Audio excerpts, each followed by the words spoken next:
হাসিনার নোবেল পুরস্কারের মোহে দেশের সর্বনাশ। এবং সর্বশেষ জানাবো ঢাকা ছাড়ার আগে প্রধান উপদেষ্টাকে গুতেরেসের ফোন, যা বললেন। এতক্ষণ শুনছিলেন সংবাদ শিরোনাম, এবার বিস্তারিত। হাসিনার নোবেল পুরস্কারের মোহে দেশের সর্বনাশ। ক্ষমতার পাশাপাশি পদকের মোহ পেয়ে বসেছিল গণঅভ্যুত্থানে ক্ষমতাচ্যুত সাবেক প্রধানমন্ত্রী ও আওয়ামী লীগ সভাপতি শেখ হাসিনাকে। রোহিঙ্গাদের জন্য সীমান্ত খুলে দেওয়া এবং পার্বত্য শান্তি চুক্তির নেপথ্যে ছিল হাসিনার এই নোবেল মোহ। ডক্টর মোহাম্মদ ইউনূস নোবেল পাওয়ায় আরও বেপরোয়া হয়ে ওঠেন পতিত এই স্বৈরাচার। আর এই মোহেই প্রচলিত আইন কানুন রীতিনীতি উপেক্ষা করে মিয়ানমার লাগোয়া বাংলাদেশের সীমান্তের দরজা খুলে দিয়েছিলেন তিনি। দেশের মাটিতে আশ্রয় দিয়েছেন রাখাইন রাজ্য থেকে জোরপূর্বক বাস্তুচ্যুত লাখ লাখ রোহিঙ্গা জনগোষ্ঠীকে। ভবিষ্যৎ সমূহ বিপদের আশঙ্কা ব্যক্ত করে কূটনীতিক সহ রাজনৈতিক বিশ্লেষকরা ওই সময় বারবার এ বিষয়ে সতর্ক করা সত্ত্বেও তা আমলে নেননি শেখ হাসিনা। বরং ওই জনগোষ্ঠীকে আশ্রয় দেওয়ার বিষয়টিকে পুঁজি করে তিনি মানবতার ফেরিওয়ালা সাজেন। মাদার অব হিউম্যানিটি নামে একটি ভুয়া উপাধিও নিজের নামের আগে বসান। এখানেই শেষ নয়, নির্যাতিত ও নিপীড়িত রোহিঙ্গা জনগোষ্ঠীর ইস্যুটিকে কাজে লাগিয়ে পর্দার অন্তরালে শান্তিতে নোবেল পুরস্কার পাওয়ার জন্য রাষ্ট্রের টাকায় দেশ বিদেশে লবিস্ট নিয়োগ করেন। যদিও শেষ পর্যন্ত আর এই চেষ্টা সফল হয়নি, উল্টো আরও রোহিঙ্গা জনগোষ্ঠীকে আশ্রয় দিয়ে বাংলাদেশের চিরস্থায়ী সর্বনাশ ডেকে আনেন। এই প্রসঙ্গে রাজনৈতিক বিশ্লেষক ও সিনিয়র সাংবাদিক মাসুদ কামাল শনিবার যুগান্তরকে বলেন, রোহিঙ্গারা একবার বাংলাদেশে ঢুকতে পারলে আর যে তারা ফেরত যাবে না বা ফেরত পাঠানো সম্ভব হবে না, এটা সরকার সহ সব মহলেরই জানা ছিল। প্রশ্ন হলো, তাহলে ঢুকতে কেন দিল? এর পরিষ্কার জবাব, মূলত শেখ হাসিনা ভেবেছিলেন এই উদ্যোগ নেওয়ার ফলে তিনি খুব সহজে শান্তিতে নোবেল পেয়ে যাবেন। আর কিছু চামচা বিষয়টিকে আরও উস্কে দেন। তারা তো শেখ হাসিনাকে নোবেল পুরস্কার পাওয়াটা একরকম নিশ্চিত করে দিয়েছিলেন। এমনকি নোবেল পাওয়ার জন্য লবিস্টও নিয়োগ দেওয়া হয়। মাঝখানে চরম ক্ষতি হয় দেশের। তিনি বলেন, বিপরীতে রোহিঙ্গারা বাংলাদেশকে ভালোবাসেন না, তারা উল্টো বাংলাদেশের বিরুদ্ধে সশস্ত্র তৎপরতা চালাচ্ছে। ফলে ভবিষ্যতে রোহিঙ্গারা বাংলাদেশের জন্য বড় সমস্যা হয়ে দাঁড়াবে, এটা একরকম নিশ্চিত। রাজনৈতিক বিশ্লেষকদের মতে মাত্র 56,000 বর্গ মাইলের বাংলাদেশে এমনিতেই জনসংখ্যার মাত্রাতিরিক্ত চাপ, খরা, বন্যা, ঝড়, জলোচ্ছ্বাস, সাইক্লোন, নদী ভাঙ্গন সহ প্রাকৃতিক দুর্যোগের পাশাপাশি দারিদ্র্য এই অঞ্চলের মানুষের নিত্যদিনের সঙ্গী। এর সঙ্গে রয়েছে রাজনৈতিক দুর্বৃত্তায়ন, লুটপাট, দুর্নীতি, অর্থ পাচার সহ মানব সৃষ্ট নানা সংকট। শেখ হাসিনার গত 15.5 বছরের টানা শাসনামলে এই সংকট বেড়েছে বহুগুণ। উন্নয়ন নামে চলেছে নজিরবিহীন দুর্নীতি, লুটপাট ও অর্থ পাচার। তবে এর বাইরেও দেশকে দীর্ঘমেয়াদে বহুমুখী ঝুঁকিতে ফেলেছে কক্সবাজারের উখিয়া টেকনাফের বিস্তীর্ণ এলাকা জুড়ে রোহিঙ্গাদের পুনর্বাসন। উখিয়ার কুতুপালং পরিণত হয়েছে বিশ্বের সবচেয়ে বড় শরণার্থী শিবিরে। দিন দিন পরিস্থিতি এমন পর্যায়ে এসে দাঁড়িয়েছে যে রোহিঙ্গা জনগোষ্ঠীর প্রভাবে কক্সবাজারের স্থানীয়রা এখন নিজ ভূমিতে পরবাসী। এর সঙ্গে যোগ হয়েছে ইয়াবা সহ মাদকের ভয়াবহ বিস্তার। আর অস্ত্রের ঝনঝনানি, খুনোখুনি সহ বিভিন্ন ধরনের সন্ত্রাসী কর্মকাণ্ডের সঠিক পরিসংখ্যান তো গুণে শেষ করা যাবে না। সাবেক রাষ্ট্রদূত এম হুমায়ুন কবির এই প্রসঙ্গে শনিবার যুগান্তরকে বলেন, রোহিঙ্গা সংকটের সমাধানে বহুমুখী উদ্যোগ নিতে হবে। বিগত সময়ে আমরা দেখেছি এই সংকট মোকাবেলায় কার্যকর উদ্যোগ নেওয়া হয়নি, বরং অনেক ক্ষেত্রে ঢিমে গতি লক্ষ্য করা গেছে। হয়তো এর পেছনে অন্য কোনো কারণ থাকতে পারে, তবে যে কারণই হোক এই সমস্যার সমাধানের বিকল্প নেই। বিশ্লেষকদের কেউ কেউ মনে করেন, ইতোমধ্যে রোহিঙ্গা জনগোষ্ঠীকে ঘিরে আন্তর্জাতিক ষড়যন্ত্র ঘুরপাক খাচ্ছে। ভূরাজনৈতিক স্বার্থে এই অঞ্চলে ইন্দো প্যাসিফিক নিরাপত্তা বলয় তৈরি করতে প্রভাবশালী কয়েকটি রাষ্ট্র যে বৃহৎ পরিকল্পনা নিয়ে এগোচ্ছে, সেখানে রোহিঙ্গাদেরও ঢাল হিসেবে ব্যবহার করা হতে পারে। এদিকে একাধিক নির্ভরযোগ্য সূত্র জানায়, রোহিঙ্গাদের মধ্যে গোপনে বিশেষ প্রশিক্ষণ দেওয়ার খবর পাওয়া যাচ্ছে। এদের মধ্য থেকে কয়েকটি টিমকে পুনর্বাসনের নামে বিদেশে নেওয়া হয়েছে। এই প্রসঙ্গে ঢাকা বিশ্ববিদ্যালয়ের আন্তর্জাতিক সম্পর্ক বিভাগের শিক্ষক অধ্যাপক ডক্টর ইমতিয়াজ আহমেদ শনিবার যুগান্তরকে বলেন, রোহিঙ্গা সংকট আমাদের জন্য অবশ্যই বড় একটি সংকট। এই সংকট মোকাবেলায় কূটনৈতিক প্রচেষ্টা অব্যাহত রাখতে হবে।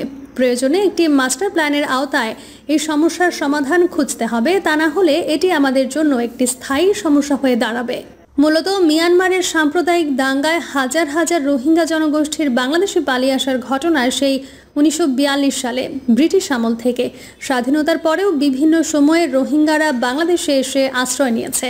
2017 সালের আগে প্রায় 3.5 লাখ রোহিঙ্গা বাংলাদেশে এসে বসতি স্থাপন করেছিল। তবে বিপুল সংখ্যক জনগোষ্ঠী আসে 2017 সালে শেখ হাসিনার শাসনামলে, আর এই ঘটনা ঘটে তার প্রত্যক্ষ মদতে।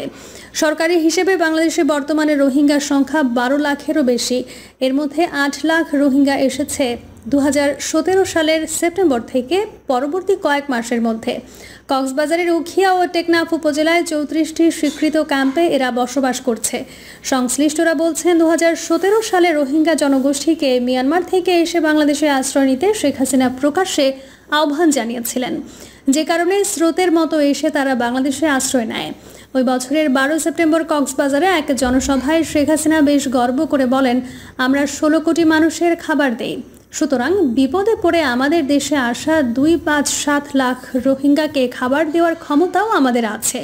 এর কিছুদিন পর গণভবনে স্বেচ্ছাসেবী সংগঠন লায়ন্স ক্লাবের এক অনুষ্ঠানে শেখ হাসিনা বলেন, আমার ছোট বোন শেখ রেহানা আমাকে বলেছিল, 17 কোটি মানুষকে তুমি ভাত খাওয়াতে পারছো আর কয়েক লাখ রোহিঙ্গাকে আশ্রয় দিতে পারবে না?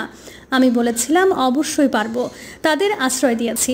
শেখ হাসিনা এভাবে প্রকাশ্যে আহ্বান না জানালে রোহিঙ্গা পরিস্থিতি অন্যরকম হতো বলে মনে করেন বিশ্লেষকরা। রাজনৈতিক বিশ্লেষকদের মতে মুখে মানবিকতার কথা বললেও শেখ হাসিনার রোহিঙ্গা জনগোষ্ঠীকে বাংলাদেশে আশ্রয় দেওয়ার উদ্দেশ্য ছিল একেবারেই ভিন্ন। মূলত তিনি রোহিঙ্গা ইস্যুটিকে কাজে লাগিয়ে রাজনৈতিক এবং ব্যক্তিগতভাবে ফায়দা নেওয়ার চেষ্টা করেছিলেন। বিশেষ করে ওই বিষয়টিকে পুঁজি করে শান্তিতে নোবেল পুরস্কার পাওয়ার জন্য বিভিন্ন জায়গায় দেন দরবার করেন। দেশের টাকায় বিদেশি গণমাধ্যমে শেখ হাসিনা তার পক্ষে কলাম লেখেন। নোবেল পুরস্কার পাওয়ার এই আকাঙ্ক্ষা শেখ হাসিনার মধ্যে এর আগেও দেখা গেছে। 1996 সালের প্রথমবারের মতো ক্ষমতায় এসে পরের বছরই অর্থাৎ 1997 সালের 2 ডিসেম্বর অনেকটা তড়িঘড়ি করে পার্বত্য চট্টগ্রাম জনসংহতি সমিতির সঙ্গে চুক্তি করেন তিনি, যার নাম দেওয়া হয় পার্বত্য শান্তি চুক্তি। শেখ হাসিনার সে সময় এই চুক্তিটি কাজে লাগিয়ে শান্তিতে নোবেল পুরস্কার পাওয়ার জন্য বিদেশে লবিস্ট নিয়োগ করেন। বিদেশে ব্যাপক প্রচারণা চালান। 1998 সালে ইউনেস্কো তাকে এজন্যে হুপে বোয়ানি শান্তি পুরস্কারে ভূষিত করে। এতে করে তিনি নোবেল পুরস্কার পাওয়ার আরও উৎসাহী হয়ে ওঠেন। যদিও ওই যাত্রায় প্রাপ্তি না মেলায় পরে রোহিঙ্গা ইস্যুটিকে কাজে লাগানোর চেষ্টা করেন। পরিসংখ্যান বলছে দীর্ঘ 21 বছরের শাসনামলে শেখ হাসিনা প্রায় 42টি পদক নিয়েছেন, যার বেশিরভাগই ম্যানেজ করা।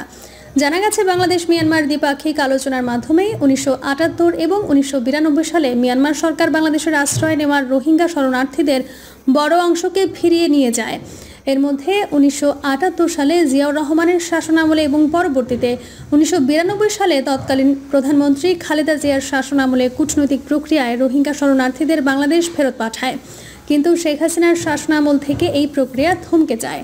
বাংলাদেশ সরকার বলছে হতাশ রোহিঙ্গারা জড়াচ্ছেন বিভিন্ন অপরাধে, রয়েছে আঞ্চলিক অস্থিতিশীলতার শঙ্কাও। স্থানীয় প্রতিবেশ ও পরিবেশও পড়েছে বিপন্ন হওয়ার হুমকিতে।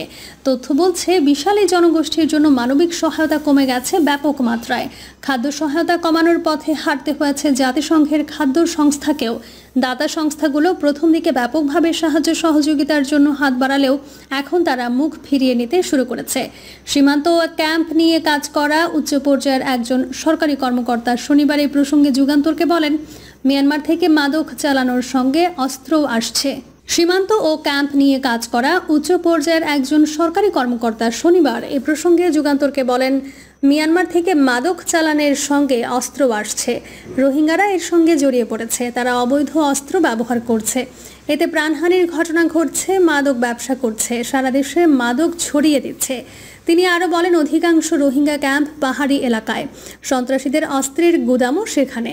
রাতে জনপদে নেমে আসে ডাকাতি সহ খুন খারাপি করতে।